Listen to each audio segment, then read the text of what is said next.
குங்குமம் தொட்டால் ஒட்டிக்கொள்ளும் தன்மை, நெற்றியில் இட்டால் புண்ணாகாது உண்மை. பல வண்ண கலர்களின் பெருமை, இதுதான் ராஜாத்தி குங்குமத்தின் மகிமை. ராஜாத்தி குங்குமம் வைத்தால் அதிர்ஷ்டம் உங்களை தேடி வரும். 30 ஆண்டுகளாக மக்களின் நன்மதிப்பையும் பாராட்டுகளையும் பெற்றது. பெண்களின் அழகுக்கு அழகு சேர்ப்பது ராஜாத்தி குங்குமம். தமிழகமெங்கும் அனைத்து கடைகளிலும் கிடைக்கும். For trading enquiry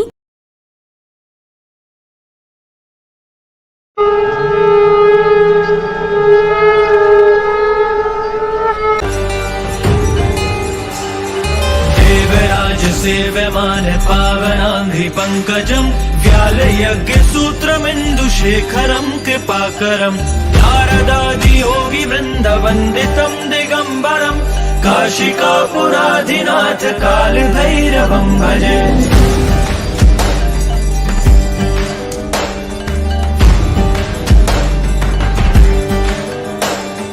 भानुकोटि भास्वरं भवाब्धितारकं परं नीलकण्ठमिप्सितार्थदायकं त्रिलोचनं कालकालमम्बुजाशमक्षशूलमक्षरं काशिकापुराधिनाथ कालभैरवं भजे।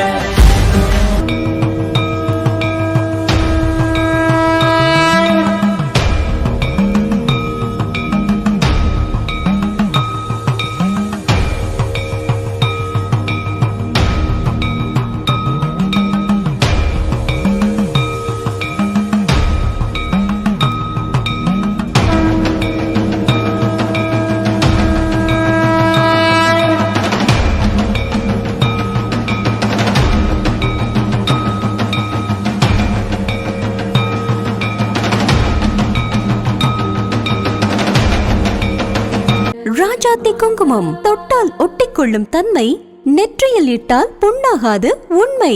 பல வண்ண கலர்களின் பெருமை, இதுதான் ராஜாத்தி குங்குமத்தின் மகிமை. ராஜாத்தி குங்குமம் வைத்தால் அதிர்ஷ்டம் உங்களை தேடி வரும். 30 ஆண்டுகளாக மக்களின் நன்மதிப்பையும் பாராட்டுகளையும் பெற்றது. பெண்களின் அழகுக்கு அழகு சேர்ப்பது ராஜாத்தி குங்குமம். தமிழகமெங்கும் அனைத்து கடைகளிலும் கிடைக்கும். For trading enquiry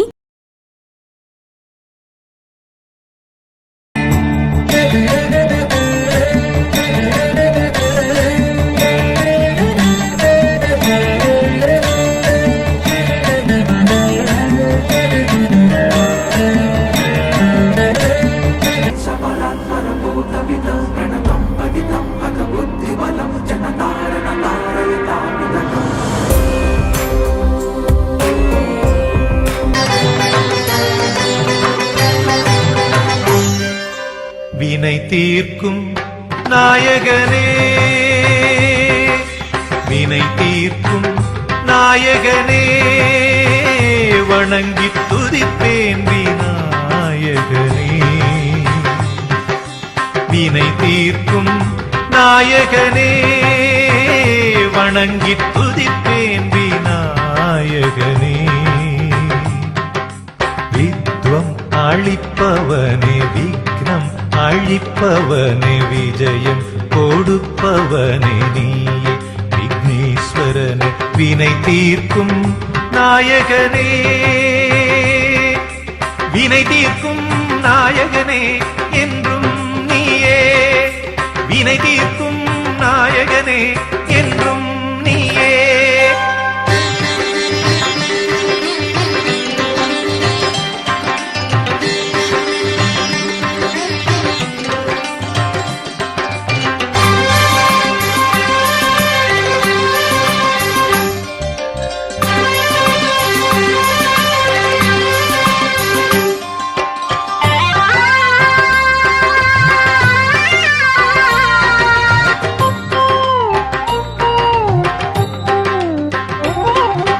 கஸ்தூரி மஞ்சள் உமையாளின் கைப்பட்டு உருப்பெற்று உயிர் பெற்று கணபதியானாய், உலகின் அதிபதியானாய். நீயோ தாய் காத்த தனையன், உன் தலை கொய்த பரமன், கஜராஜன் தலை வைத்த கஜபதியானாய், உலகின் அதிபதியானாய். உனை நாடும் பக்தர்க்கும் கர்ப்ப கிரகம், உள்ளே அமர்ந்துள்ள நீயே ஸ்வர்க்கம். பூஜைக்கும் நீ அகரம் உனக்கு தோப்பு கரணம் நாற்போட நல்வாழ்வு அருளனும் வினை தீர்க்கும் நாயகனே வணங்கி துதிப்பேன் விநாயகனே வினை தீர்க்கும் நாயகனே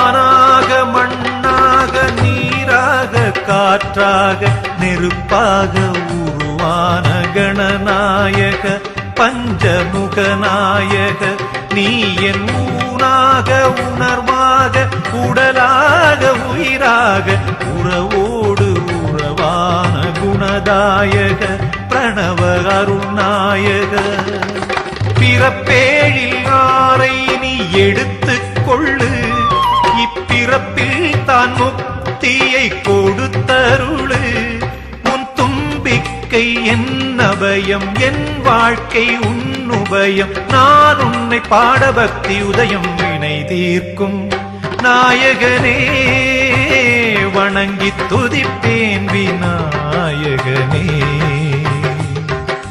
வினை தீர்க்கும் நாயகனே வணங்கி துதிப்பேன் விநாயகனே வித்வம் அழிப்பவனே விக்ரம் அழிப்பவனே விஜயம் கொடுப்பவனே நீயே விக்னேஸ்வரனே வினை தீர்க்கும் நாயகனே வினை தீர்க்கும் நாயகனே என்றும் நீயே வினை தீர்க்கும் நாயகனே என்றும் நீயே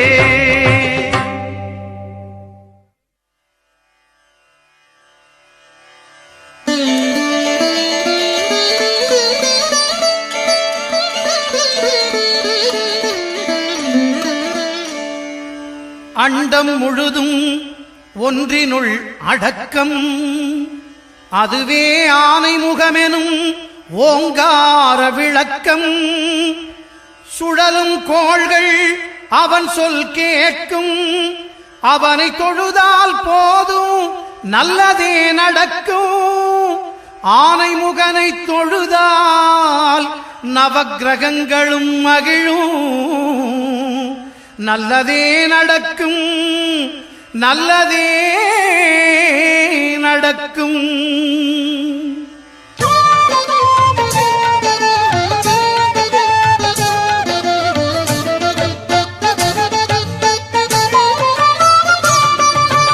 ஒன்பது கோளும் ஒன்றாய் காண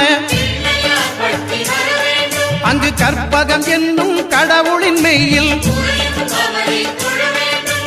ஒன்பது கோளும் ஒன்றாய் காண அங்கு கற்பகம் என்னும் கடவுளின் மெய்யில் சூரியன் முதலாய் 9 கிரகமும் பலவித குணங்களை கொண்டிருக்கும் எங்கள் கற்பக தருவில் அவை வரும்போது ஒன்றாய் சேர்ந்து பலனளிக்கும்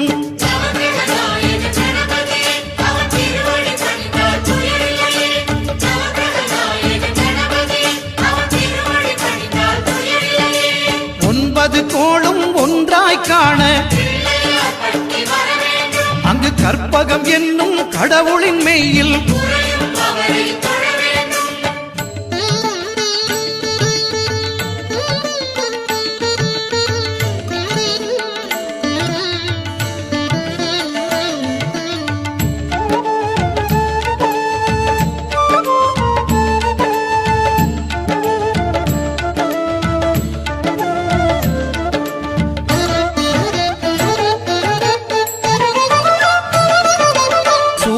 பகவான் ஒளிமுகம் காண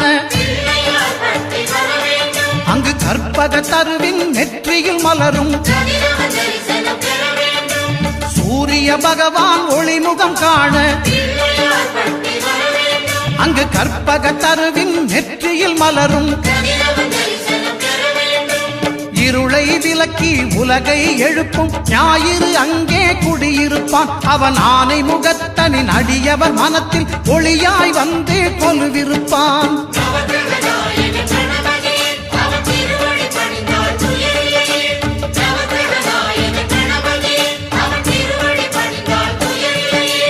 ஒன்பது கோளும் ஒன்றாய் காண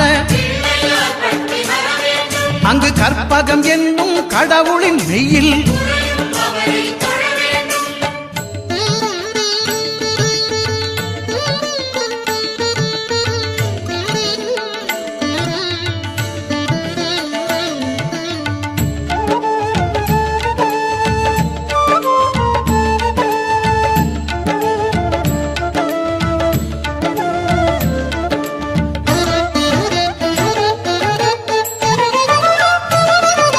திங்கள் பகவான் திருமுகம் காண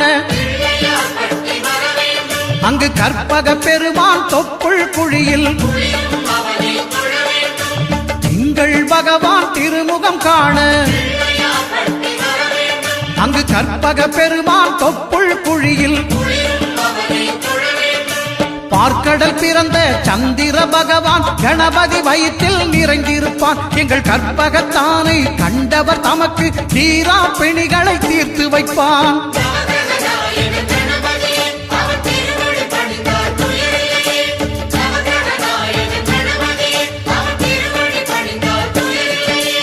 ஒன்பது கோளும் ஒன்றாய் காண அங்கு கற்பகம் என்னும் கடவுளின் மெய்யில்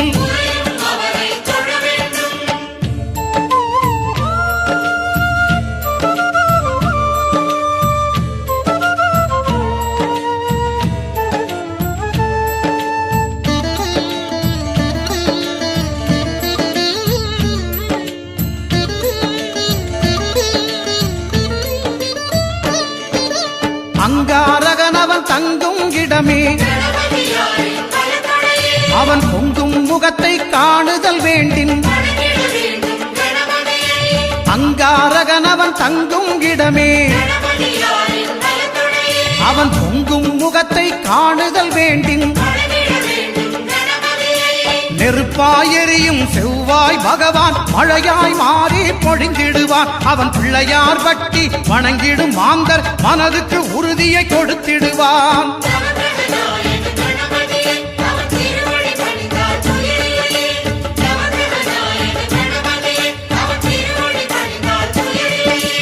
ஒன்பது கோளும் ஒன்றாய் காண அங்கு கற்பகம் என்னும் கடவுளின் மெய்யில்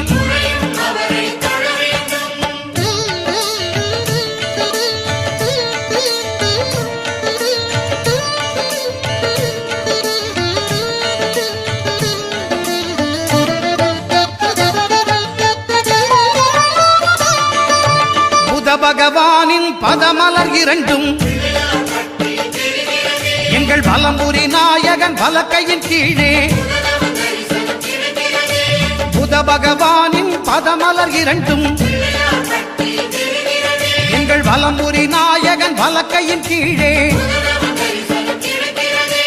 ஞான தேவியின் கணவன் புதனாம் ஞானம் நமக்கு கை கூடும் எங்கள் கற்பகத்தானின் வலக்கை காண வாக்கு வன்மையும் கை சேரும்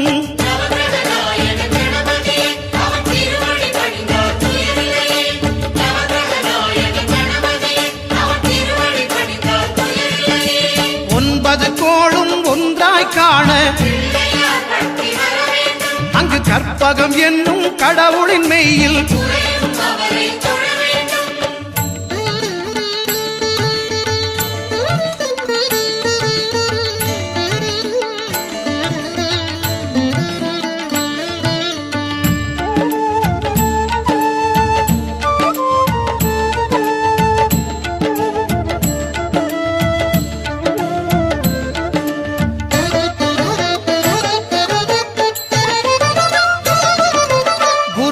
தரிசனம் பெறுதல் வேண்டின் நம் கற்பக பெருமான் உச்சம் தலையில் குருவின் தரிசனம் பெறுதல் வேண்டின் கற்பக பெருமான் உச்சந்தலையில் ஆலமர் செல்வன் அவனது பார்வை தடைகளை நீக்கி வளம் பெருக்கும் நம் கணபதி சிரத்தை காண்கிற மங்கையர் மாங்கல்ய பலமே திடமாகும்.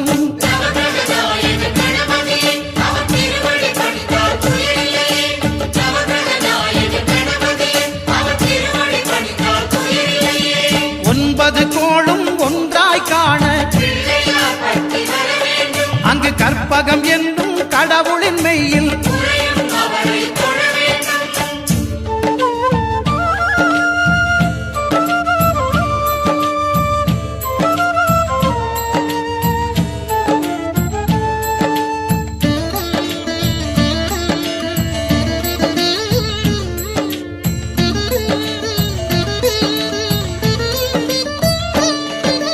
சுக்கிரன் பார்வை படுதல் வேண்டின் எங்கள் இறைவன் கணபதி இடக்கையின் கீழே சுக்கிரன் பார்வை படுதல் வேண்டின் எங்கள் இறைவன் கணபதி இடக்கையின் கீழே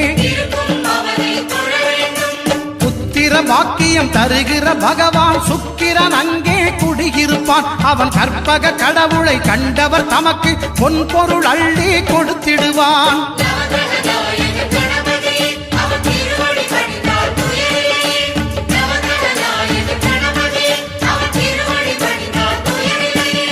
ஒன்பது கோளும் ஒன்றாய் காண அங்கு கற்பகம் என்னும் கடவுளின் மெய்யில்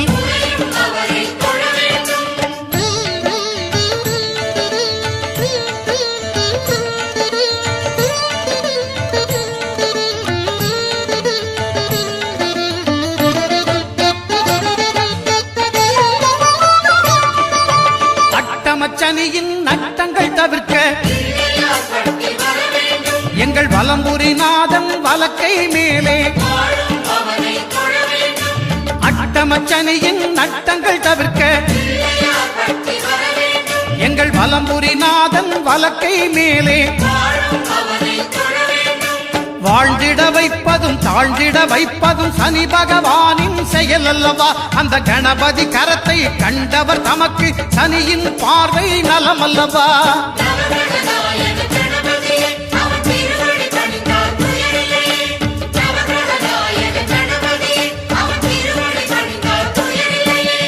ஒன்பது கோளும் ஒன்றாய் காண அங்கு கற்பகம் என்னும் கடவுளின் மெய்யில்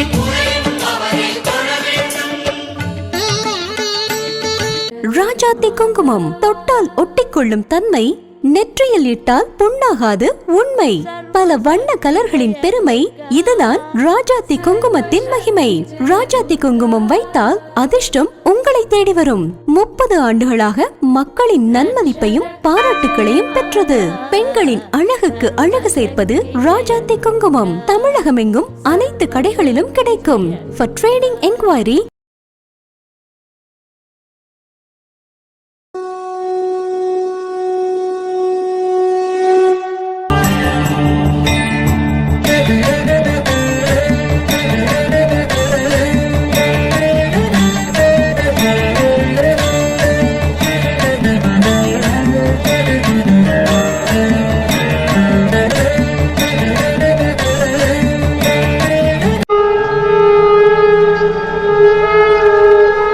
ராஜாத்தி குங்குமம் தொட்டால் ஒட்டிக்கொள்ளும் தன்மை, நெற்றியில் இட்டால் புண்ணாகாது உண்மை.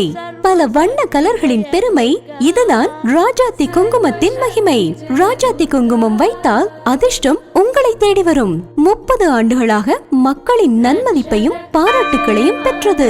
பெண்களின் அழகுக்கு அழகு சேர்ப்பது ராஜாத்தி குங்குமம். தமிழகமெங்கும் அனைத்து கடைகளிலும் கிடைக்கும். For trading enquiry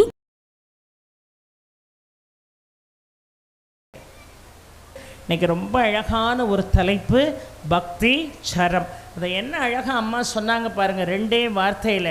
காலையில் எல்லாரும் பக்தி பரவசத்தோடு இருந்தோம், சாயங்காலம் இப்போ ரொம்ப அழகாக பக்தி சரம் என்கின்ற ஒரு விஷயத்தை பார்க்குறோம்.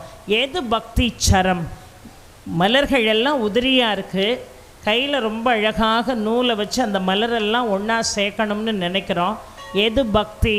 அன்பு, கருணை, ஈகை, இரக்கம், பாசம், அர்ப்பணிப்பு, தியாகம் என்கின்ற ஒவ்வொரு மலர்களாக எடுத்து சுவாமியை மனசார நினச்சிக்கிட்டு ஒன்றா சேர்க்கறது தான் எது? பக்தி சரம். ஒன்றே ஒன்று நம்ம நினைக்கணும். நான் வாழ்க்கையில் நீங்கள் உங்கள் கண்ணாடி இருக்குல்ல, வீட்டில் ஆளுயர கண்ணாடி வச்சுருக்கோம்ல, நிகழ்ச்சிக்கு வர்றதுக்கு முன்னாடி ஐயா ஜனார்த்தனன் அவர்கள் வீட்டில் ஆளுயர கண்ணாடி, தலையிலேருந்து கால் வரைக்கும் அழகாக அந்த கண்ணாடியை பார்க்கலாம். நீங்கள் இங்கேருந்து சீக்கிரம் வந்துருங்கம்மான்னு ஃபோன் பண்ணோன்னே, அம்மா நீங்கள் போங்க, மேடை ரெடியாக இருக்குன்னாங்க. அதில் கண்ணாடியை சரியாக பார்க்காம நான் கொஞ்சம் வந்துட்டேன். இல்லாட்டா இன்னும் கொஞ்சம் கேர் எடுத்து கொஞ்சம் மேக்கப்புக்கு போட்டுட்டு வந்திருக்கலான்னு வைங்களேன். இந்த கண்ணாடியை பார்க்கும்போது நமக்கு ஒரு மகிழ்ச்சியாக இருக்கும். இந்த உலகத்தில் நாம் சில பேரை பார்த்து இவங்க எவ்வளோ அழகாக இருக்காங்க அப்படின்னு நினைக்கிறோமா இல்லையா? சில பேரை பார்க்குறோம், ஐயோ என்ன அழகு, அப்படியே தங்க தாமரை மாதிரி இருக்காங்களே இந்த அம்மா அப்படின்னு நினைக்கிறோம். அப்படி நினைக்கக்கூடிய நாமளே கண்ணாடி முன்னாடி போய் நின்று நம்மளை பார்க்கும்போது நாம் ரொம்ப அழகாக தெரியும். இந்த உலகத்திலே நாம தான் அழகு அப்படின்னு கண்ணாடி நம்மக்கிட்ட சொல்லும். அப்போ கண்ணாடி உண்மை சொல்லுதா பொய் சொல்லுதா? என்ன சொல்லுது? அவர் எப்படி சொல்ல முடியுமா? பக்கத்தில் என் பொண்டாட்டி உட்காந்துருக்கு, நீங்கள் வாட்டுக்கு உண்மையை சொல்லவா பொய்யை சொல்லவான்னா நீங்கள் வாட்டுக்கு சொல்லிக்கிட்டு வண்டியில் ஏறி ஊருக்கு போயிடுவீங்க, ஏமா அடி வாங்குவான் வீட்டில் போய் அப்படின்னு அவர் வாட்டுக்கு கம்முன்னு இருக்கார்.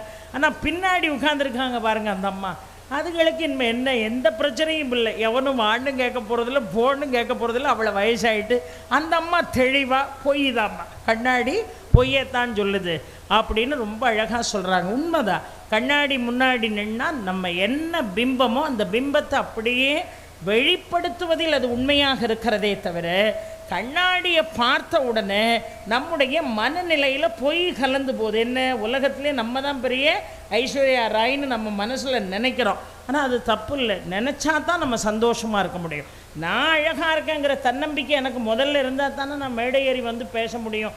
ஐயோ நான் நல்லாவே இல்லை, எனக்கு பேசவே தெரியாது, நான் எப்படி சங்கராபுரம் வரைக்கும் போகிறதுன்னு தன்னம்பிக்கை இல்லாமல் இந்த மேடைக்கு வந்தோன்னு வைங்க, எதையாவது சாதிக்க முடியுமா? சாதிக்க முடியாது. அந்த கண்ணாடி நீங்கள் என்ன செய்கிறீங்களோ அதை எப்படியே பிரதிபலித்து உங்கள்கிட்ட காட்டும். இந்த கண்ணாடி முன்னாடி நீங்கள் சிரிச்சிங்கன்னா அது என்ன செய்யும்? உங்களை பார்த்து சிரிக்கும். அதே கண்ணாடி முன்னாடி பல்ல கடிச்சுக்கிட்டு கோபம் போது அந்த கண்ணாடியில் உங்கள் முகத்தை பாருங்கள், 15 நாள் ஆனாலும் கஞ்சி குடிக்க முடியாது. அந்த கண்ணாடியில் கோவப்படும் போது நம்ம முகத்தை நம்மளே பார்த்தோன்னு வைங்க, அகோரமாக இருக்கும், கொடூரமாக இருக்கும். இதிலேருந்து என்ன தெரியுது? கோபங்கிறது ஒன்று மனுஷனை விட்டு வெளியே போகணும். கோபம்னு ஒன்று வெளியே போனால் தான் சாந்தம்னு ஒன்று என்ன செய்யும்? மனசுக்குள்ளே வரும். சாந்தம்ங்கிற விஷயம் மனசுக்குள்ளே வந்தால் தான் அமைதியாக இந்த உலகத்தில் நடக்கக்கூடிய நல்ல விஷயமா இருந்தாலும் சரி, தீய விஷயமா இருந்தாலும் சரி, அதை உள்வாங்கக்கூடிய ஆற்றலும் மனோபக்குவமும் சக்தியும் நமக்கு தானாக வந்து சேரும்.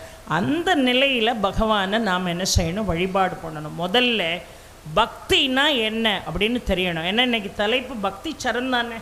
பக்தினா என்ன, எதம்மா பக்தின்னு சொல்கிறீங்க அப்படின்னு நீங்கள் கேட்கலாம். நம்ம பக்தின்னா என்ன நினைக்கிறோம்? அப்படி கோயிலுக்கு வரணும், கோயிலில் வந்து சாமி கும்பிடணும், வரிசையில் நிற்கணும், முன்னாடி நமக்கு இடம் கிடச்சிதுன்னா அந்த இடத்த வேறு யாருக்கும் கொடுக்காம நாம் மட்டுமே நின்று மணிக்கணக்கில் சாமி பார்க்கணும், தீபாராதனை பார்க்கணும், நமக்கு தான் முதல்ல நைவேத்தியம் கிடைக்கணும்.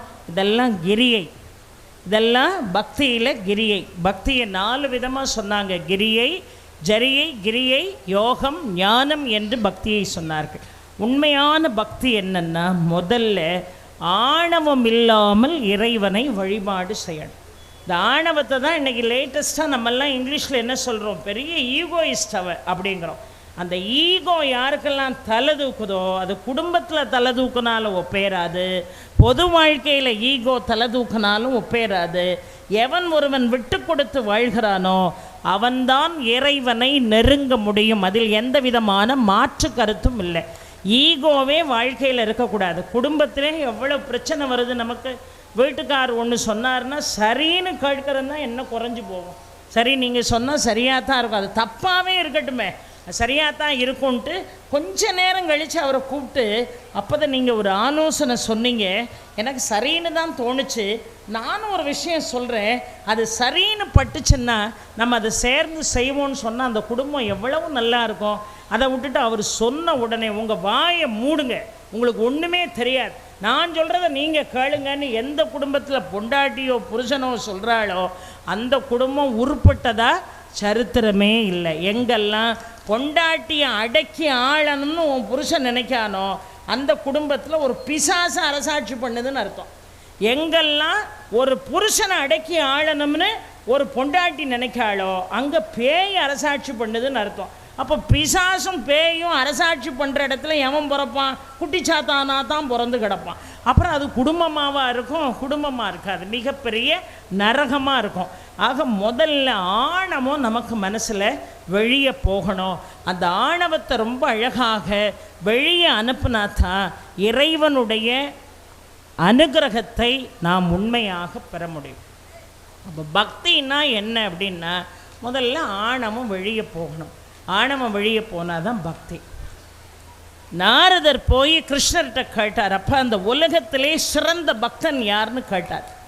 பக்தி சரம்னு ஒரு தலைப்பு கொடுத்தா சரியாக அதற்குள்ளே போகணுமா இல்லையா? இந்த உலகத்திலே யார் சிறந்த பக்திமான் அப்படின்னு கேட்டார். ஏன்னா டப்புன்னு கிருஷ்ணர் நாரதா நீதான்ப்பா சிறந்த பக்தன் அப்படின்னு சொல்லுவார்னு அவர் எதிர்பார்த்தார். ஏன்னா எப்போ பார்த்தாலும் நாராயணா நாராயணா நாராயணான்னு 24 மணி நேரமும் நாராயண நாமம் சொல்வது யார்? நாரத மகரிஷி. அதனால் இதில் என்னப்பா சந்தேகம், நீ எதுக்கு சந்தேகத்தோடு கேட்கிற?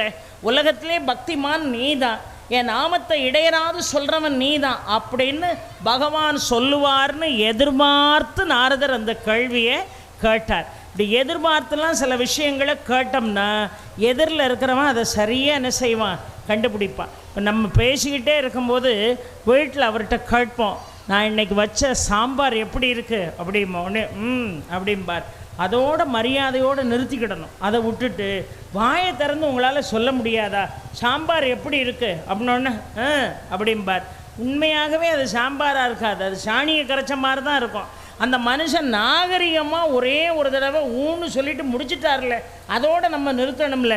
அதை விட்டுட்டு மேலே மேலே மேலே தோண்டும் போது உண்மை என்ன ஆகும்? ஆட்டோமேட்டிக்காக வெளியே வந்துடும். அதை போல் நாரதர் போய் கேட்டார், இந்த உலகத்தில் சிறந்த பக்திமான் யார் அப்படின்னு கேட்ட உடனே அவர் சொன்னார், அப்பா பூலோகத்தில் சுப்பன்னு ஒரு விவசாயி இருக்கான்ப்பா, அவன்தான் தலை சிறந்த பக்தன்னார். நாரதருக்கு ஒன்றுமே ஓடலை. என்னது சுப்பன்னா தலை சிறந்த பக்தனா? என்னையா அது அநியாயமாக இருக்குது? உன் நாமத்தை இடையராது நான் சொல்லி கொண்டிருக்கிறேன், ஏதோ பூலோகத்தில் ஒரு ஓரத்தில் ஒரு விவசாயி குப்பன்னு கிடக்கான், அவன் தான் சிறந்த பக்தன்னு சொன்னால் என்ன அர்த்தம் அப்படின்னார். முதல்ல போய் பாருப்பா, பார்த்துட்டு நான் சொன்னது சரியா தப்பான்னு அப்புறம் முடிவு பண்ணு அப்படின்னார். சரின்னு நாரதர் நேராக புறப்பட்டு பூலோகத்துக்கு வந்தார். பூலோகத்துக்கு அந்த விவசாயி குப்பன் வீட்டுக்கிட்ட ஒளிஞ்சு கிடந்தார். இப்போ குப்பன் காலையில் எழுந்தான். காலை கடன்கள் எல்லாம் செய்ய எழுந்தவன் எழுந்திருக்கும் போதே நாராயணா அப்படின்னா சொல்லிட்டு அவன் காலை கடன்கள் எல்லாம் முடித்து அவன் வயக்காட்டுக்கு புறப்படும் போது கலப்பையை தூக்கி தோளில் வச்சான். தோளில் கலப்பையை தூக்கி வைக்கும்போது நாராயணான்னா நடந்து நேராக வயக்காட்டுக்கு போயிட்டான். வேலை எல்லாம் செஞ்சான், தண்ணி பாய்ச்சான், களை பிடுங்கினா, பயிர் எப்படி இருக்குன்னு பார்த்தான், உரம் போட்டான். காலையிலேருந்து சாயங்காலம் வரைக்கும் ஒரு வயக்காட்டில் ஒரு விவசாயிக்கு எவ்வளோ வேலை இருக்கும் அவ்வளோ வேலையும் செஞ்சு முடிச்சுட்டு சாயங்காலம் அந்த கலப்பையை தூக்கி தோளில் வைக்கும்போது நாராயணான்னா நேராக வீட்டுக்கு வந்தான், சாப்பிட்டான், படுத்துட்டான். நாரதருக்குன்னா கோவம் தாங்க முடியல. காலையில் எந்திரிச்ச உடனே நாராயணான்னா, அப்புறம் கலப்பையை தூக்கி வைக்கும் போது நாராயணான்னா, சாயங்காலம் கலப்பையை தூக்கி தோளில் வைக்கும்போது நாராயணான்னார். 3 முறை நாராயணான்னு சொன்னவர் இவருக்கு இவ்வளவு பெரிய பக்தனாக போயிட்டாரான்னு நேராக கிருஷ்ணன்ட்ட கிருஷ்ணா எங்கே நீ பெருசாக அவனை பெரிய பக்தன், குப்பந்தான் பெரிய பக்தன்னு சொன்னியே, உன் நாமத்தை இடையராது நான் சொல்லிக்கொண்டே இருக்கிறேன், என்னுடைய நாவை நீட்டச் சொல்லி நீ பார், தழும்பேறி போயிருக்கிறது உன்னுடைய நாமத்தை சொல்லி. என்ன சிறந்த பக்தன்னு சொல்ல உனக்கு மனசில்லை, ஏதோ விவசாயியை பார்த்து அவன் தான் சிறந்த பக்தன்னு சொல்கிறியே, அவன் 3 முறை தான் நாராயண நாமத்தை சொன்னான் என்று சொன்ன உடனே பகவான் கேட்டார், நாரதா நீ முதல்ல இருந்து எனக்கு கதையை சொல்லு, இடையில கதை சொன்னால் எனக்கு புரியாதுன்னார். என்னன்னு கேட்ட உடனே முதல்ல இருந்து சொல்லுப்பா, நீ எப்படி போனேன்? நான் இப்படி போன உடனே குப்பன் வீட்டுக்கிட்ட ஒளிஞ்சு கிடந்தேன். அவன் எல்லா வேலையும் முடிச்சுட்டு கலப்பையை தூக்கி தோளில் வைக்கும்போது நாராயணான்னா, அவன் பின்னாடியே வயக்காட்டுக்கு போனேன். கலப்பையை இறக்கி வைக்கும்போது நாராயணான்னா, 10-15 வேலையை செஞ்சான், சாப்பிட்டான். சாயங்காலம் மோங்கை கால் கழுவி அந்த கலப்பையை எடுத்து தோள் மேலே வைக்கும்போது நாராயணான்னு சொல்லிட்டு வந்துட்டு நீட்டி நிமிந்து படுத்து தூங்கிட்டான். இவன் என்ன உன் பக்தன் 3 முறை உன் நாமத்தை சொன்னவன் அப்படின்னு ஆணவத்தோடு கேட்டார் நாரதர். அப்போ கிருஷ்ணன் மனசுக்குள்ளே நினச்சாரா, நாரதா உனக்கு இந்த ஆணவம் இருந்தால் உன்கிட்ட எவ்வளவு திறமை இருந்தாலும் அது என்ன ஆகும், வீணாக போயிடும் அப்படின்னு மனசில் நினச்சிட்டு இவர் சொன்னார், சரிப்பா காலையில் புறப்படும் போது நாராயணான்னு சொன்னான், கலப்பையை தூக்கும்போது நாராயணான்னு சொன்னான், வீட்டுக்கு வரும்போது கடைசியாக நாராயணான்னு சொன்னான். அப்போ 3 தடவை நாராயணான்னு சொன்னார். ஆமாம், இன்னைக்கு நீ எத்தனை முறை நாராயணான்னு நீ சொன்னன்னு கேட்டார். நீ எத்தனை முறை நாராயணா என்று சொன்னா? எப்பவும் சொல்கிறேன்னா இன்னைக்கு சொல்லலை கிருஷ்ணா, அவன் எத்தனை தடவை சொல்கிறான்னு பார்த்துக்கிட்டு இருந்தேன்ல, அதானே என் வேலை இன்னைக்கு அப்படின்னா. பார்த்துக்கிட்டு இருந்தது எத்தனை வேலைன்னு கேட்டார். ஒரே ஒரு வேலைன்னார். ஒரே ஒரு வேலை செஞ்ச ஒன்றால் ஒரு நிமிடம் கூட, ஒரே ஒரு முறை கூட நாராயணா என்று உச்சரிக்க முடியல. ஆனால் 3 வேலைகளுக்கு 1000 வேலைகளுக்கு மத்தியிலும் 3 முறை என் நாமத்தை குப்பன் உச்சரித்தான் என்று சொன்னால், இப்போ சொல்லுப்பா யார் சிறந்த பக்தன் என்று ரொம்ப அழகாக பகவான் நாரதர்கிட்ட கேட்டார்னு சொன்னால், முதல்ல நான் தான் ரொம்ப பக்தியில் சிறந்த ஆளுங்கிற ஆணவம் முதல்ல வெளியே போகணும். சில பேர் பார்த்துருக்கீங்களா, என் தலைமையில் தான் விளக்கு பூஜை நடக்கும், நான் நடத்தின மாதிரி வராது, என் தலைமையில் தான் இது நடக்கும், என் தலைமையில் தான் அது நடக்கும். இறைவனுடைய அனுகிரகம் இருந்து இறைவன் இவர்களை நியமித்தால் மட்டும்தான் அந்த காரியம் நடக்கும். இன்றைக்கி அம்மாவை நியமிச்சிருக்காரு கடவுள், அவர்களோடு சேர்ந்து இந்த பெண்கள் எல்லாம் நியமித்து இந்த ஊரில் உள்ள பொதுமக்கள் எல்லாம் அதற்கு ஒத்துழைப்பு கொடுத்து ஆடவர்களும் பின்னாடி இருந்து தங்களுடைய கைங்கரியங்களை செய்து இந்த கும்பாபிஷேகம் இவ்வளவு சிறப்பாக நடைபெற்றிருக்கிறது என்று சொன்னால், ஆணவம் இல்லாத இடத்துல தான் இறைவன் வருவானை தவிர ஆணவம் உள்ள இடத்துல பக்தி வர்றதுக்கு வாய்ப்பு என்பதே இல்லை. ஆக பக்தினா என்ன? பக்தி மொத்தம் 9 வகை. 9 வகையான பக்தி இருக்கிறது. தாயினுடைய கருவறைக்குள்ளே இருக்கும்போதே நாரதர் சொன்ன இறை நாமத்தை கேட்டு வளர்ந்த குழந்தை யாரு? யாரு யாரு யாரு இரணியனா? என்ன ஒரு சின்ன மிஸ்டேக்கு, பிள்ளையை சொல்கிறதுக்கு போல அப்பாவை சொல்லிட்டார். இதில் என்ன தப்பு இருக்குது? ஒரு சின்ன டங் ஸ்லிப்லாம் வரத்தான் செய்யும், பேசுகிற ஆளுக்கே அந்த டங் ஸ்லிப் வரும். ஆக குழந்தை வயிற்றுக்குள்ளே இருக்கும்போதே இறைவனுடைய நாமத்தை நாரத மகரிஷி திரும்ப திரும்ப சொல்லி இறைவன் மீது பகவான் மீது அளவு கடந்த பக்தி கொண்டவன் யார் என்று கேட்டால் பிரகலாத். அந்த பிரகலாதன் ஒரு அசுரகுலத்தை சார்ந்தவன் தான். அவங்க அப்பா தான் இரணியகசிப்பு, மிகப்பெரிய கொடுமைக்காரர். உலகத்தில் எல்லாமே நான் தான் நினச்சார். இந்த உலகத்தை கட்டி காக்கக்கூடிய தெய்வமே தான் என்கின்ற ஆணவம் அவருக்கு இருந்தது. அப்பேற்பட்ட இரணியகசிப்பினுடைய மகனாக யார் பிறந்தா? பிரகலாதன் பிறந்தார். நாராயண நாமத்தை இடையராது சொல்லக்கூடிய அருமையான குழந்தை. அந்த குழந்தைய படிக்கிறதுக்கு குருகுலத்துக்கு அனுப்பினார். இரணியன் அவனை படிப்பதற்கு குருகுலம் அனுப்பினார்.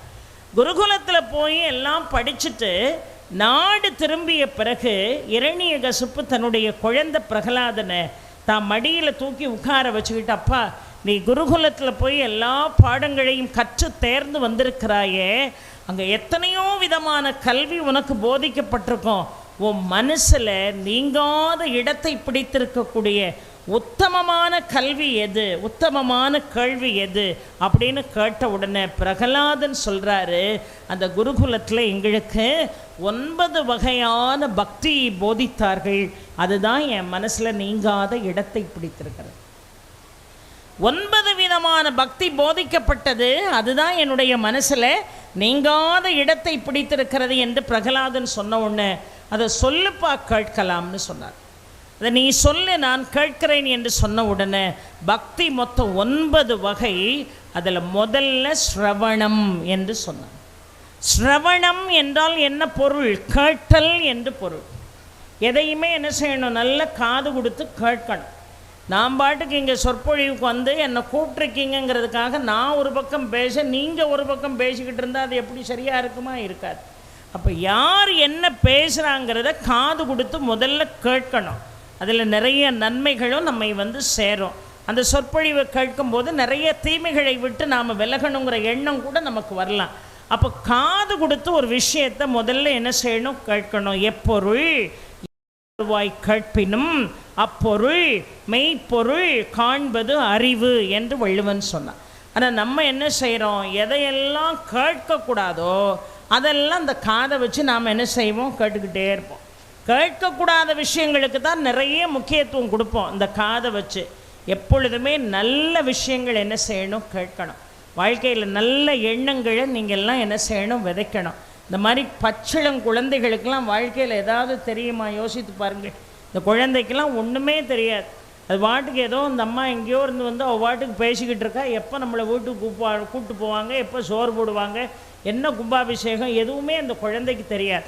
அந்த பச்சிளங்குழந்தை மனசில் கூட இன்றைக்கு தீமையை விதைக்கக்கூடிய நிலை இன்றைக்கு நமக்கு இருக்குது. நம்மளை சுற்றி நிறைய தேவையில்லாத விஷயங்கள் இருக்குது. இதிலிருந்து நாம் முதல்ல வெளியே வரணும்னா பக்தி ஒன்று தான் அதுக்கு நமக்கு கை கொடுக்கும். அதனால தான் ரொம்ப அழகாக பக்தியில் முதல் வகையை பிரகலாதன் சொல்கிறான், ஸ்ரவணம் என்று சொன்னான். ஸ்ரவணம் என்று சொன்னால் கேட்டல் என்று பொருள். பரிஷித் மகாராஜா, பாரதத்தினுடைய வம்சம், பரிஷித் மகாராஜா காலத்தில் தான் கலியுகமே தொடங்குச்சு. அவனுடைய காலத்தில் கலியுகம் தொடருது. கலி புருஷன் வந்து நிற்கிறான். பரிஷித் மகாராஜா கேட்டார், எப்பா கிருதயுகம், திரேதாயுகம், துவாபர யுகத்தில் மனுஷர்கள் எல்லாம் மிக அருமையாக இருந்தார்களே, இப்போ என்னுடைய ஆட்சியில் கலி புருஷன் நீ வந்து நிற்கிறியே, இது நியாயமா? என் நாட்டுக்குள்ளே நீ நுழையக்கூடாதுன்னா. அப்போ கலிபுருஷன் சொன்னால், இங்கே பாருப்பா, கிருதயுகம், திரேதாயுகம், துவாபர யுகத்தை படைச்சது யார்? அதை உருவாக்குனது யார்? பகவான் தானே. அதே பகவான் தான் கலியுகத்தையும் உருவாக்கி வச்சுருக்கார். ஏன் பணியை நான் செய்கிறேன். பாம்பு ஓடி வந்து உன்னை கடிக்குதுன்னா இந்த பாம்பு எப்படி என்ன கடிக்கலான்னு நீ கேள்வி எழுப்பக்கூடாது. பாம்பை படைச்சது யார்? படைக்க போய் தானே அது ஓடி வந்து கடிச்சுது. அது மாதிரி கிருதயுகம், திரேதாயுகம், துவாபர யுகத்தை படைத்தது போல கலியுகத்தையும் பகவான் தானே உருவாக்குனார். நீ கேள்வியை போய் அவர்கிட்ட கேளுப்பா, எங்கிட்ட வந்து என்ன கேட்கிறேன்னா, என்னப்பா நீ பேசுகிறது உனக்கே நியாயமாக இருக்கா? இது வரைக்கும் என்னுடைய ஆட்சியின் கீழே யாருக்குமே துன்பம் இல்லை, யாருக்கும் எந்த பிரச்சனையும் இல்லை, எல்லாரும் சுபிட்சமாக இருக்கிறார்கள். இப்போ கலி பிறந்துட்டு கலியுகம் வந்துட்டுன்னு நீ வந்து நிற்கிறியே, இது நியாயம்தானா? என் ஜனங்கள் எல்லாம் நல்லா இருக்காங்களே, அவங்களெல்லாம் பழையபடி நீ கெடுத்துட்டு போயிடுவியன்னு. இங்கே பாரு, அடுத்தவன் மேலே பழி போடுற வேலை உனக்கு வேண்டாம். ஓ சாம்ராஜ்யம் இவ்வளோ இருக்குன்னு சொன்னால் ஒரு ஓரத்தை எனக்குன்னு ஒதுக்கி கொடு, ஒரு சின்ன பகுதியை எனக்குன்னு ஒதுக்கி கொடு, நான் அங்கே வாழ்ந்துட்டு போகிறேன். கலியுகத்தை உருவாக்குனதே இறைவன் தான், நான் அங்கே வாழ்ந்துட்டு போகிறேன். ஏன் இடத்துக்கு நீங்கள் யாரும் வராமல் இருங்க, ஏன் வரீங்க?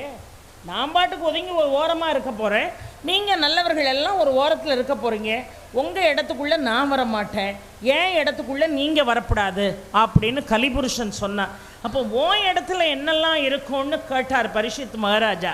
அப்போ ரொம்ப அழகாக கலிபுருஷன் சொன்னால், ஏன் இடத்துல தான் சூதாட்டம் இருக்கும், ஏன் இடத்துல தான் மதுபானங்கள் இருக்கும், ஏன் இடத்துல தான் தேவையில்லாத தீமையான விஷயங்கள் எல்லாம் இருக்கும், ஏன் இடத்துல தான் பொறாமை இருக்கும், ஏன் இடத்துல தான் பேராசை இருக்கும், ஏன் இடத்துல தான் செருக்கு இருக்கும், ஏன் இடத்துல தான் தன்முனைப்பு இருக்கும், ஏன் இடத்துல தான் அடுத்தவனை கெடுக்கணுங்கிற சிந்தனை இருக்கும். யாரெல்லாம் அளவுக்கு அதிகமாக தங்கத்துக்கு ஆசைப்படுறானோ அவன் என் இடத்தை தேடி வந்தே தீருவான், அதில் மாற்றம் இல்லை.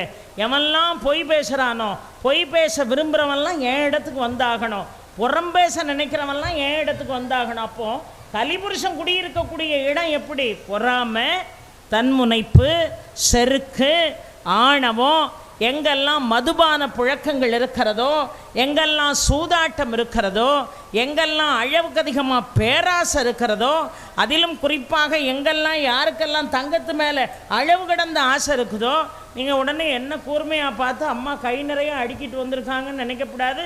இதெல்லாம் தங்கம் இல்லை. நான் 18 மணி நேரம் ஒத்தியில் பயணம் பண்ணி வரேனே, தங்கத்தை போட்டுட்டு வருவேன்னா இதெல்லாம் தங்கம் இல்லைன்னு நீங்கள் நம்பணும். நம்புனா தானே வாழ்க்கை. அதனால் தங்கம் இல்லைல்லம்மா கலத்தி கொடுங்கன்னு சாமர்த்தியமாக கேட்டுறப்படாது. அதையும் ஒரு ஆர்டராக நான் சொல்லிடுறேன். தங்கம் இல்லை கலத்தி கொடுங்கன்னு கேட்பான். இவெல்லாம் விவரமானவன். நம்ம அப்படி தான் பார்க்கலாம். தங்கம் இல்லைன்னு சொல்கிறீங்களா, கலத்தி கொடுத்துட்டு போக வேண்டியதாரு.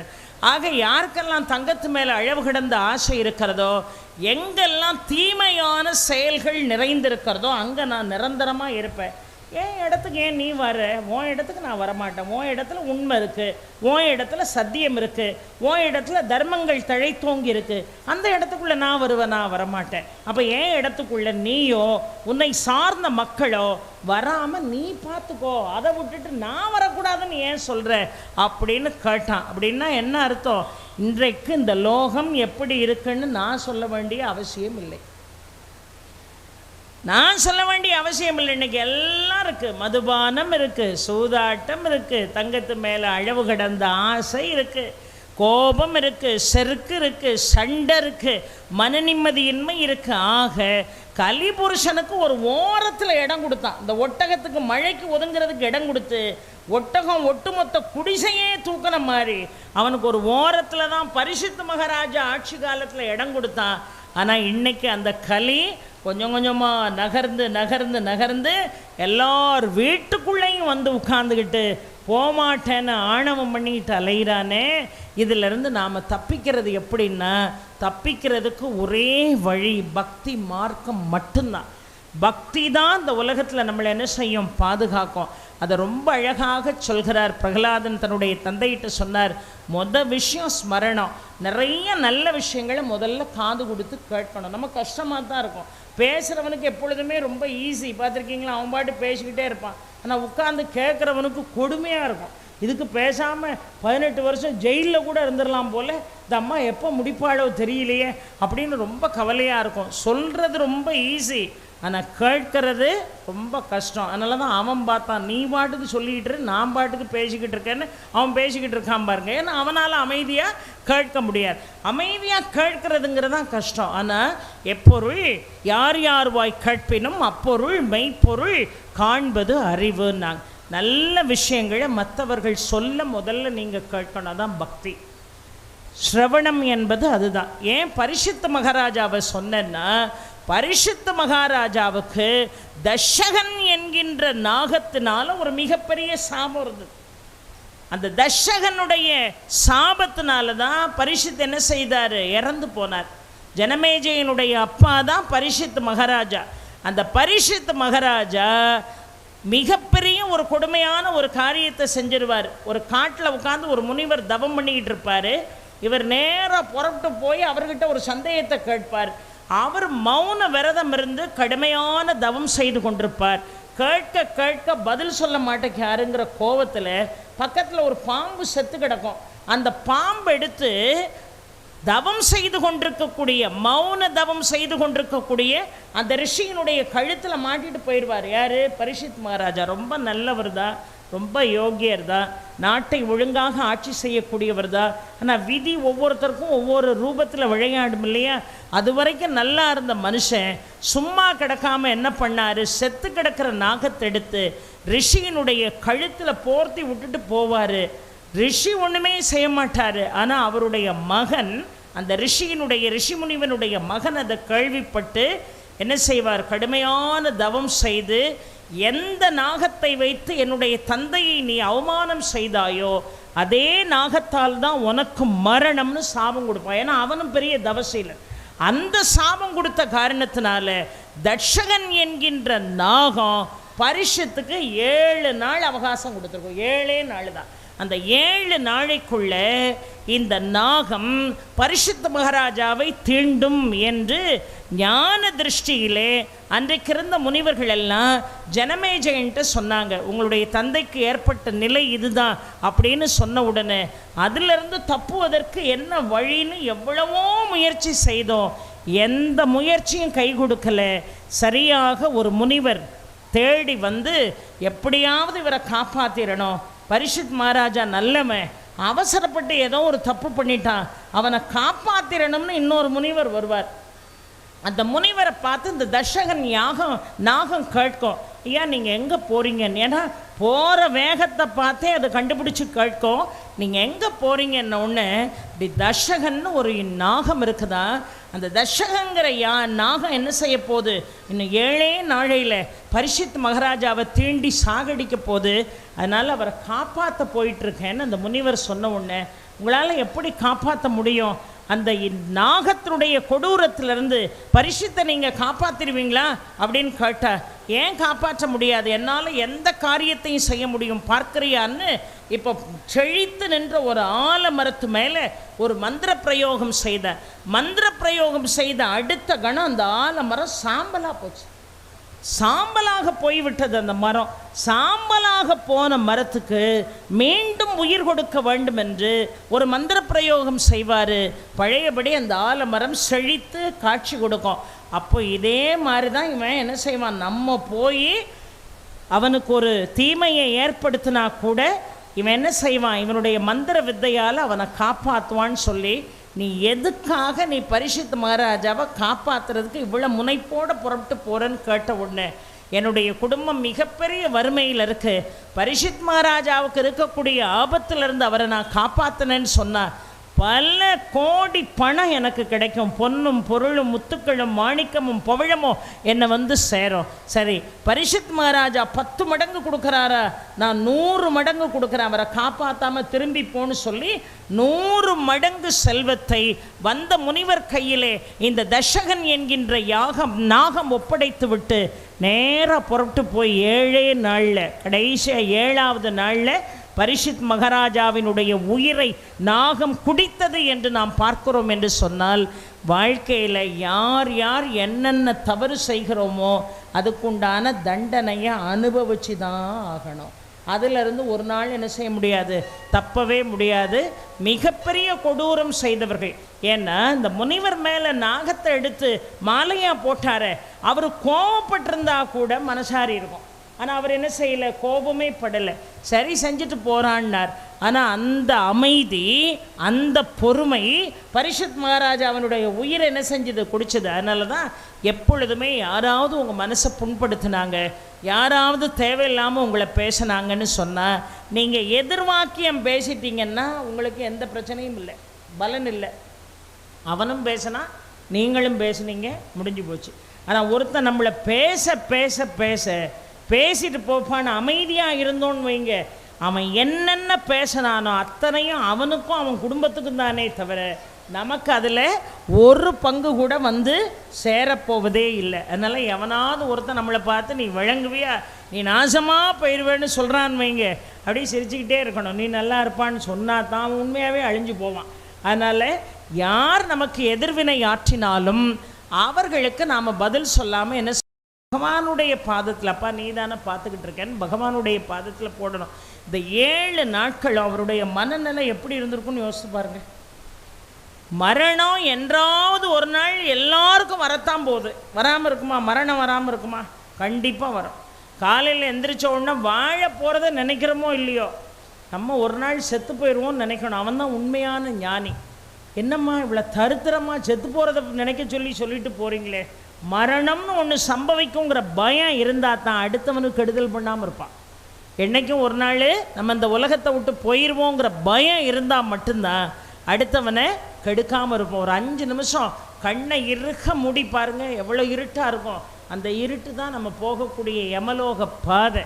இதுக்கு என்னைக்கு இருந்தாலும், கார் வச்சுருந்தாலும் சரி, BMW இருந்தாலும் சரி, பென்ஸ் இருந்தாலும் சரி, ஒரு 2 ஏக்கருக்குள்ள வீடு இருந்தாலும் சரி, கைக்கும் காலுக்கும் 1000 வேலையாட்கள் இருந்தாலும் சரி, அவன் கூப்பிடும்போது போயே ஆகணும், வர முடியாதுன்னு சொல்லவே முடியாது. பரிசுத்துக்கு நாகத்தின் வாயிலாக விதி முடிஞ்சது. ஒவ்வொருத்தருக்கும் ஒவ்வொரு செக் வச்சுருப்பான் இறைவர். ஆக அவனுக்கு எழுதின எழுத்து தான். பிரம்மா எழுத்தை எவனாலையும் மாற்றவே முடியாது, எவனாலையும் மாற்ற முடியாது. ஏன்னா படைக்கும் போதே யார் யாருக்கு என்ன வாழ்க்கை, என்ன வீழ்ச்சி, என்ன வெற்றி எல்லாம் எழுதி தான் அவன் என்ன செய்கிறான், அனுப்புகிறான். அதுலேருந்து நம்ம என்ன செய்ய முடியாது, தப்பவே முடியாது. ஒன்றும் இல்லை. நம்மெல்லாம் நிம்மதியாக இருக்கிறதுக்கு என்ன காரணம்? எப்போ மரணம் வரும்னு தெரியாது. அதனால தான் நிம்மதியாக இருக்கும். இந்த செத்து போன பயலுக்கு பிரச்சனையே இல்லையா, அவன் பாட்டுக்கு டப்புன்னு கண்ண மூடிடுவான். இந்த சுற்றி கிடக்கிறவன் தான் கிடந்து அழுது போராடி ஐயோ என்னை விட்டு போயிட்டீங்களேன்னு போராடுறது நம்ம மட்டும்தான். செத்தவனுக்கு அதை பற்றி பிரச்சனையே இல்லை. ஆனால் போராடிட்டு இந்த பையன் என்ன செய்கிறான், அவனை அங்கனை தூக்கி விட்டுட்டு சாயங்காலம் விளக்கு வச்ச உடனே அவருக்கு படப்பு போடணுங்கிற பேரில் ஒரு விளக்கு ஏற்றி வச்சு ஒரு தண்ணியை வச்சுக்கிட்டு அந்த அப்பளத்தை பொறிச்சு சாம்பாரை போட்டு 2 வகை கூட்டை வச்சு உடனே நம்மளால சாப்பிட்றானே. எப்படி சாப்பிட முடியுது? தாயை பறி கொடுத்தாலும் சாப்பிட்றோம், தகப்பனை பறி கொடுத்தாலும் சாப்பிட்றோம், குழந்தைகள் கணவனை பறி கொடுத்தாலும் சாப்பிட்றோம், நண்பர்களை பறி கொடுத்தாலும் சாப்பிட்றோம். அதனால தான் மனுஷனை போல உலகத்தில் நீசன் யாருமே இல்லைன்னு கடவுள் முடிவு பண்ணி உனக்கு இந்த விஷயமெல்லாம் தெரியப்படாது, டப்புன்னு உன்னை கூட்டு போனால் தான் சரியாக இருக்கும் அப்படின்னு இறைவன் முடிவு பண்ணி வச்சுருக்கான். அப்படி கூட்டுட்டு போகிறது தான் நமக்கு நல்லது. இல்லைன்னு வைங்க, தெரிஞ்சிட்டுன்னு வைங்க, நிம்மதியாக இருக்க முடியுமா? பிரம்மா எழுதுனதே எழுதினார், எல்லார் மண்டையிலையும் ஒரு டேட்டை போட்டு அனுப்பிட்டாருன்னு வைங்க. சுப்பிரமணிக்கு ஜனவரி 25, சுப்பையாவுக்கு பிப்ரவரி 16, சுந்தரிக்கு மே 12, இப்படி தேதியை போட்டு அனுப்புனா ஒரு நாட்டில் கண்ணாடி பார்ப்பானா? ஐயா எவனாவது கண்ணாடி பார்ப்பானா? கண்ணாடி முன்னாடி நின்று பவுடரை போடுவானா? பொட்டைத்தான் வைப்பானா? நெத்தியில் அந்த எழுத்து தான் முதல்ல தெரியும். ஐயையோ மார்ச்சுக்கு இன்னும் 3 மாதம்தானே இருக்குது, எரும மாட்டு மேலே வரப்போகிறான்னு எவ்வளவு பயமாக இருக்கும் நமக்கு. நெத்தியில் எழுத்தை போட்டுட்டான்னா எவனை நம்பியாவது கடன் கொடுப்பானா?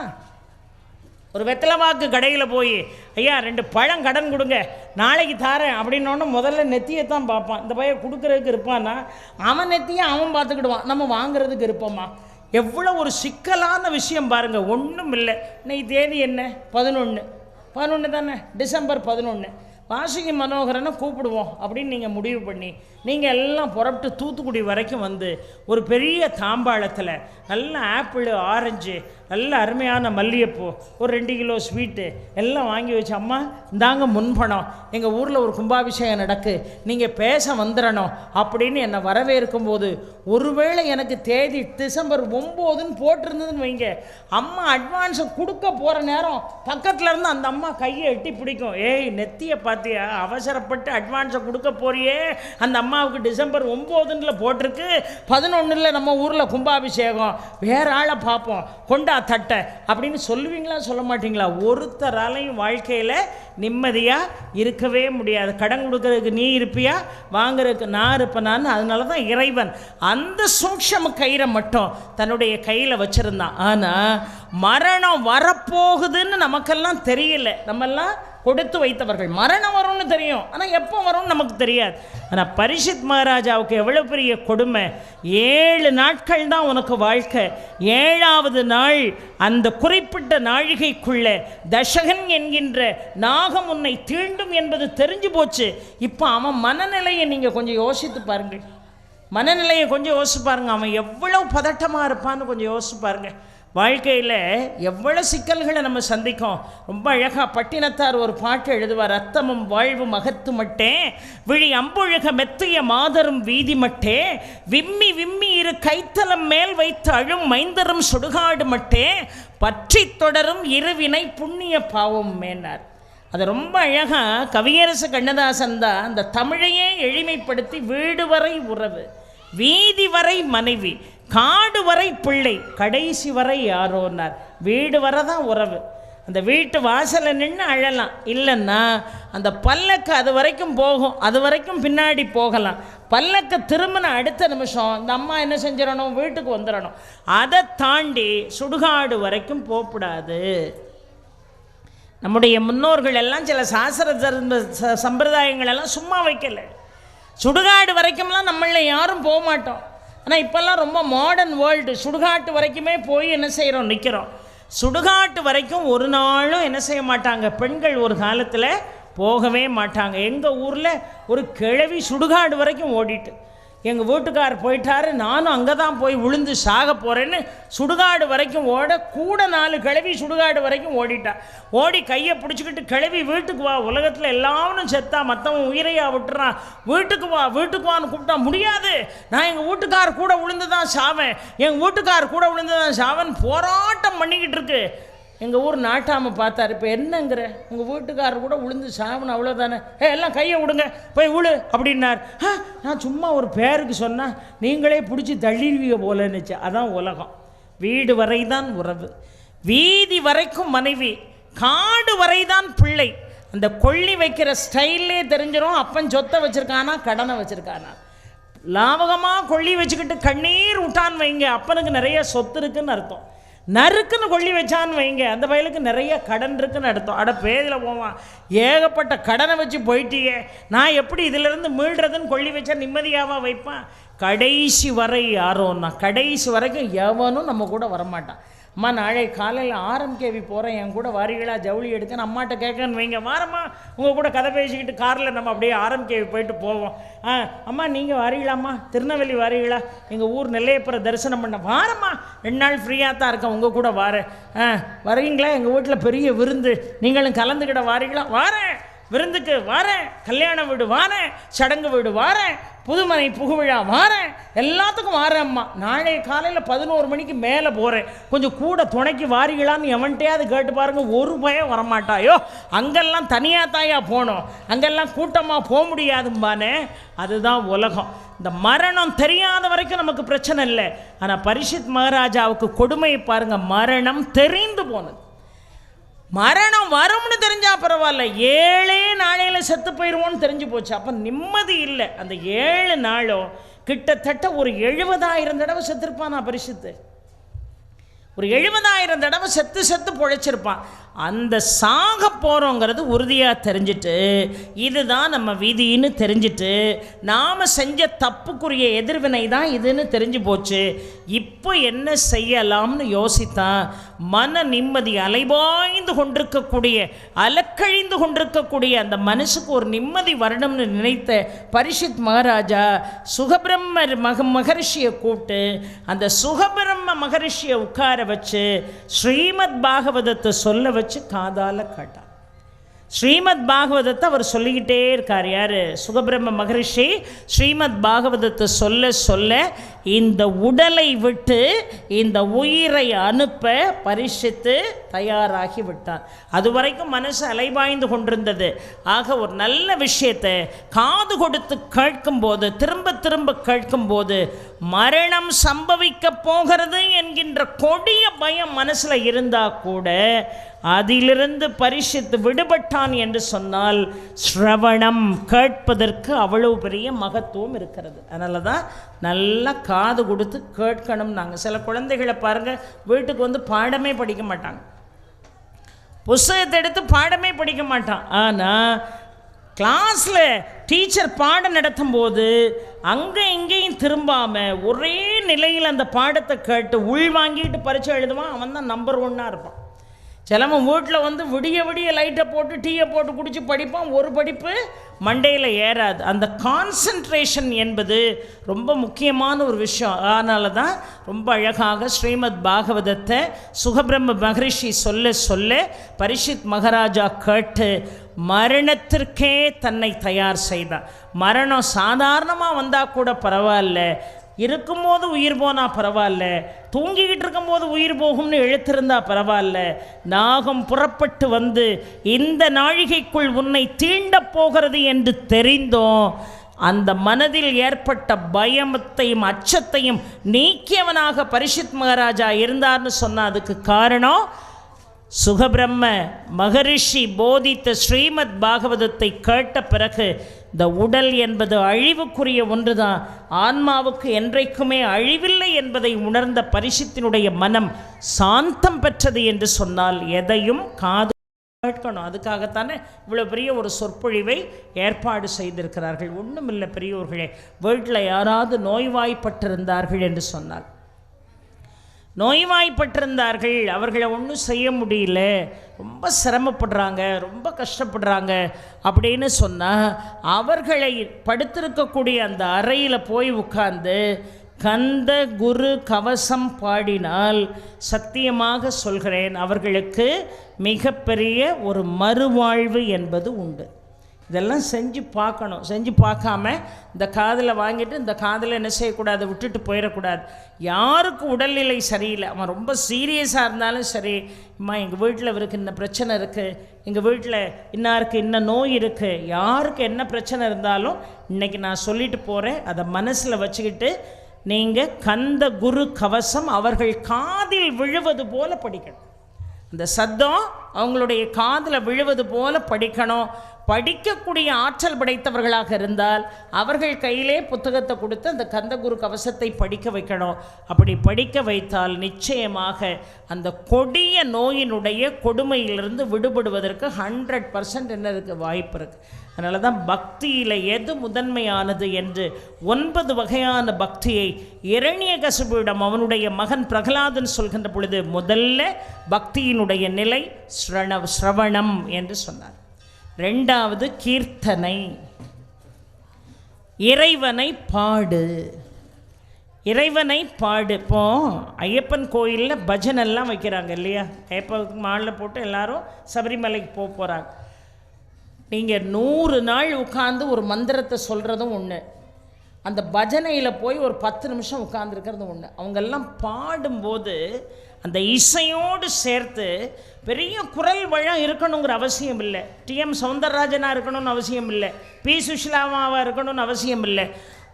உணர்ந்து அந்த பக்தி பாடல்களை பஜனையாக பாடுகின்ற பொழுது அந்த மாலையே போடாதவனுக்கு கூட அந்த சத்தத்தை கேட்கும்போது ஒரு உத்வேகம் வருது, நமக்கு ஒரு மிகப்பெரிய ஒரு அமைதி நம்மை சேருகிறது.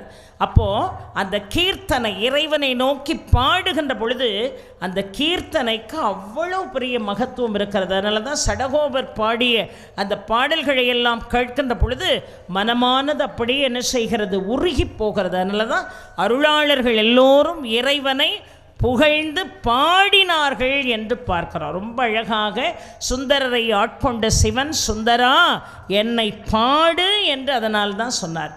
அருணகிரிநாத சுவாமிகளை ஆட்கொண்ட முருகப்பெருமான், அருணகிரி என்னை பாடு, உலகம் உய்ய என்னை பாடு என்று சொன்னார். என்று சொன்னால் நீங்கள் பூஜை எல்லாம் முடிஞ்ச உடனே இது ஒரு பழக்கமாக வச்சுக்கணும். வீட்டில் யாராவது பூஜை பண்ணுறவங்க, நித்திய பூஜை பண்ணுறவங்களா இருந்தால் பூஜை முடிஞ்சு தீபாராதனை ஆன உடனே உட்காந்து உங்களுக்கு கடவுள் என்ன குரலை கொடுத்துருக்காரோ, என்ன ஒரு அருமையான வாய்ஸை உங்களுக்கு கொடுத்துருக்காரோ, அது எப்படி இருந்தாலும் பரவாயில்ல, உட்காந்து மற்றவங்க அப்படி நினைப்பாங்க, மற்றவங்க இப்படி நினைப்பாங்க, அதெல்லாம் உங்களுக்கு அவசியம் இல்லை. உங்கள் பாட்டை கடவுள் கேட்கணும், அவ்வளவுதான்.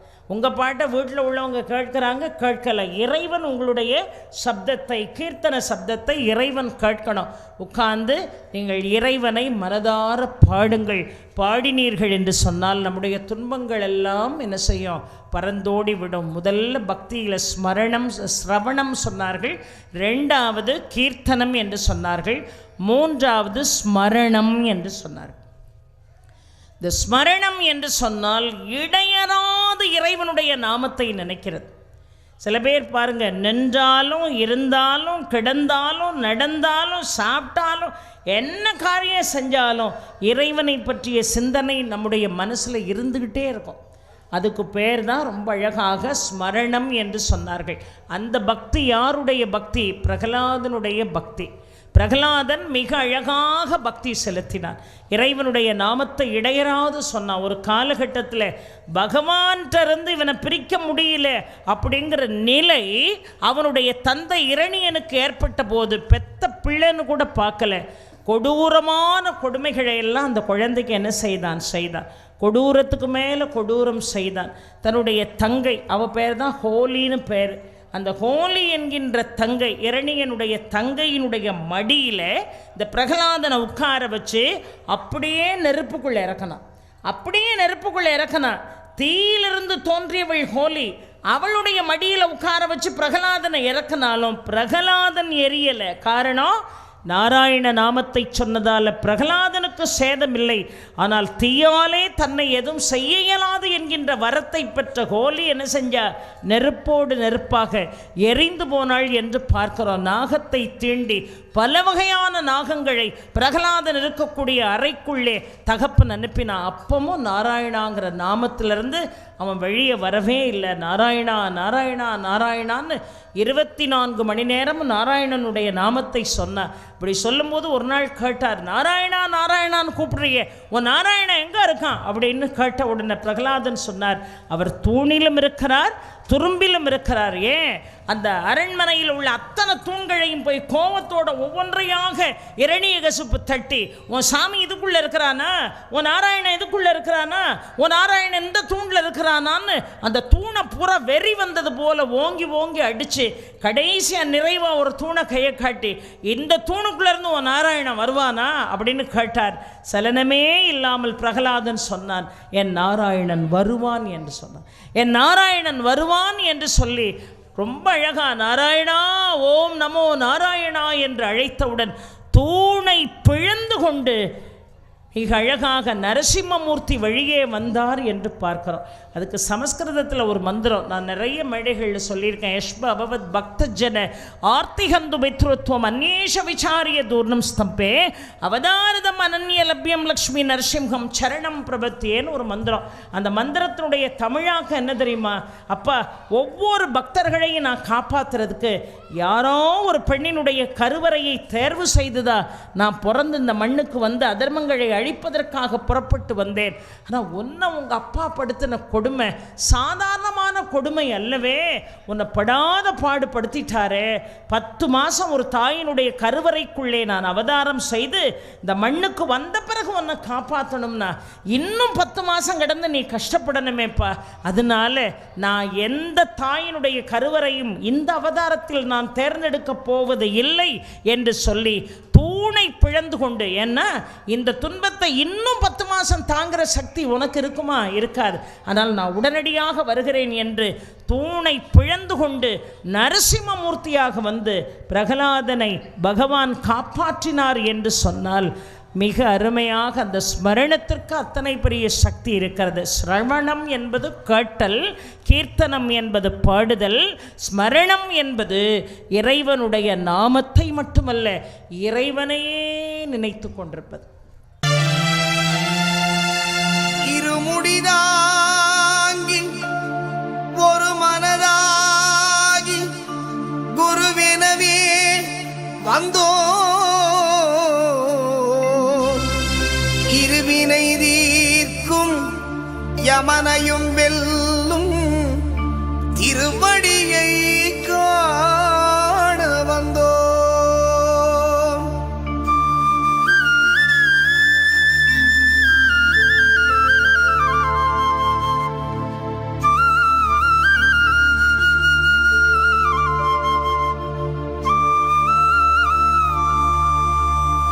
பள்ளிக்கட்டு சபரிமலைக்கு கல்லும் முள்ளும் காலுக்கு மெத்தை சுவாமியே ஐயப்போ சுவாமி சரணம் ஐயப்ப சரணம். பள்ளிக்கட்டு சபரிமலைக்கு கல்லும் முள்ளும் காலுக்கு மெத்தை சுவாமியே ஐயப்போ சுவாமி சரணம் ஐயப்ப சரணம். பள்ளிக்கட்டு சபரிமலைக்கு கல்லும் முள்ளும் காலுக்கு மெத்தை சுவாமியே ஐயப்போ ஐயப்போ சுவாமியே.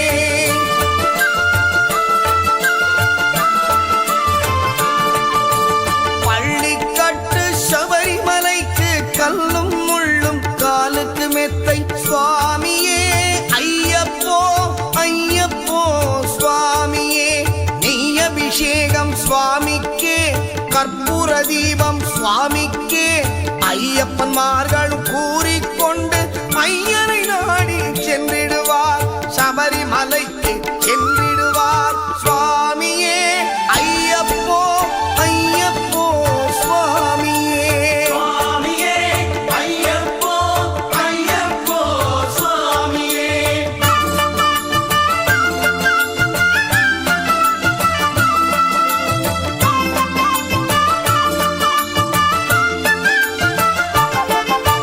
கார்த்திகை மாதம்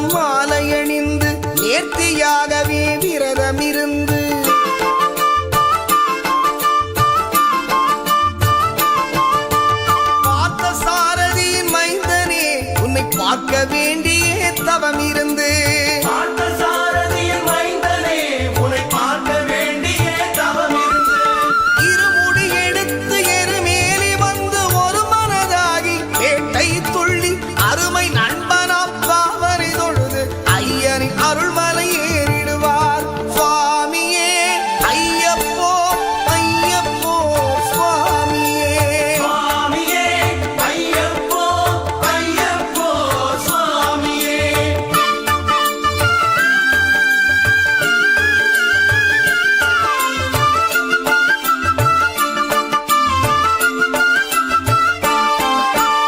அழுதை ஏற்றம் ஏறும் போது ஹரிகரன் மகனை துதித்துச் செல்வார் வழிகாட்டிடவே வந்திடுவார் ஐயர்மான் புலி ஏறி வந்திடுவார் கரிமலை ஏற்றம் கடினம் கடினம் கருணை கடலும் துணை வருவார் கரிமலை இறக்கம் வந்தவுடனே பெருநதி பம்பை கண்டிடுவார் சுவாமியே ஐயப்போ ஐயப்போ சுவாமியே சுவாமியே ஐயப்போ ஐயப்போ சுவாமியே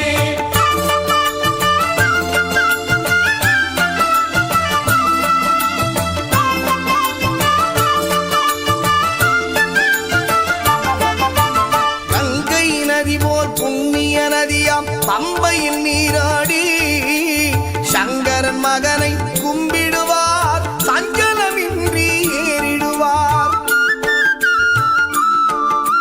நீரிமலை ஏற்றம் சிவபாலனும் ஏற்றிடுவார் காலமெல்லாம் நமக்கே அருட்காவலனாயிருப்பார் ஏகபலம்தா பாதபலம்தா ஏகபலம்தா பாதபலம்தா ஏகபலம்தா என்றால் அவர்தம் ஏகத்தை தந்திடுவார் பாதபலம் தாய் என்றால் அவர்தம் பாதத்தை தந்திடுவார் நல்ல பாதையை காட்டிடுவார் சுவாமியே ஐயப்போ ஐயப்போ சுவாமியே சுவாமியே ஐயப்போ ஐயப்போ சுவாமியே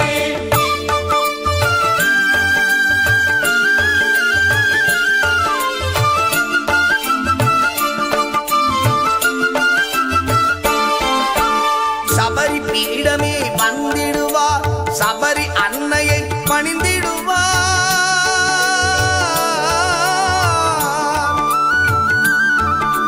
சரங்குத்தியாரில் கன்னிமார்களும் சரத்தினை போட்டு வணங்கிடுவார் சபரிமலை தனை நெருங்கிடுவார் 18 படி மீது ஏறிடுவார் கதி என்று அவனை சரணடைவார் அதிமுகம் கண்டே மயங்கிடுவார் ஐயனை துதிக்கையிலே தன்னையே மறந்திடுவார் பள்ளிக்கட்டு சபரிமலைக்கு கல்லும் முள்ளும் காலுக்கு மெத்தை சுவாமியே ஐயப்போ சுவாமி சரணம் ஐயப்ப சரணம் பள்ளிக்கட்டு சபரிமலைக்கு கல்லும் முள்ளும் காலுக்கு மெத்தை சுவாமியே ஐயப்போ ஐயப்போ சுவாமியே சுவாமியே ஐயப்போ ஐயப்போ சுவாமியே சுவாமியே ஐயப்போ ஐயப்போ சுவாமியே சரணம் சரணம் ஐயப்பா சுவாமி சரணம் ஐயப்பா சரணம் சரணம் ஐயப்பா சுவாமி சரணம் ஐயப்பா சரணம் சரணம் ஐயப்பா சுவாமி சரணம் ஐயப்பா சரணம் சரணம் ஐயப்பா சுவாமி சரணம் ஐயப்பா